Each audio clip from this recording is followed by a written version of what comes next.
Aujourd'hui, les médias nous bombardent d'informations et d'images sur les catastrophes industrielles.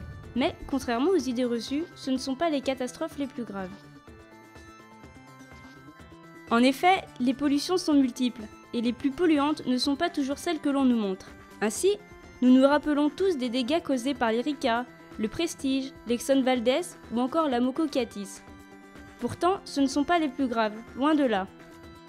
Ces pollutions-là, même si elles sont catastrophiques à un moment donné, sont limitées dans l'espace et dans le temps. Si aujourd'hui nous retournons sur les côtes qui ont été touchées par ces catastrophes, nous ne trouverons plus de stigmates de ces pollutions. Nous sommes revenus à l'état initial.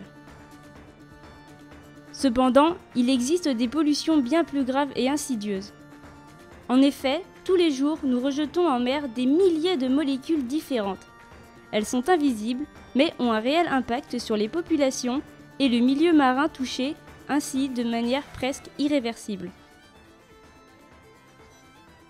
En revanche, si nous intervenons assez tôt, il est possible d'agir sur certaines catastrophes causées par l'homme.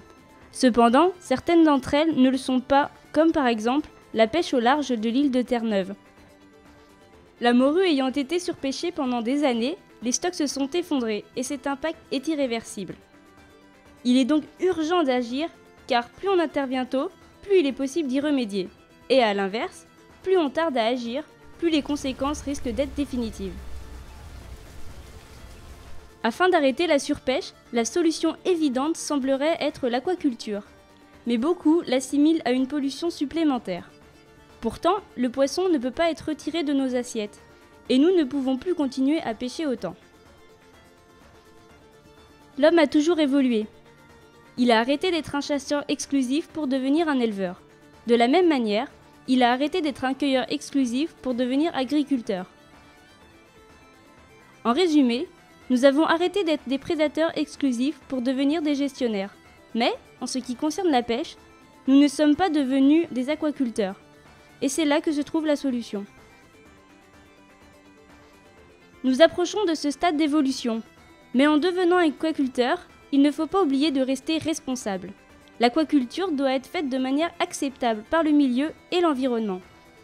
Et si cet élevage est correctement fait, il ne pourra que diminuer activement les pressions que nous effectuons sur cet environnement unique.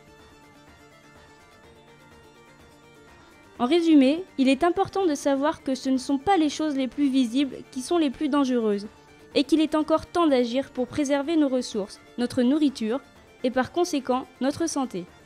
Il est donc primordial de savoir comment nous consommons et comment bien le faire pour respecter l'environnement.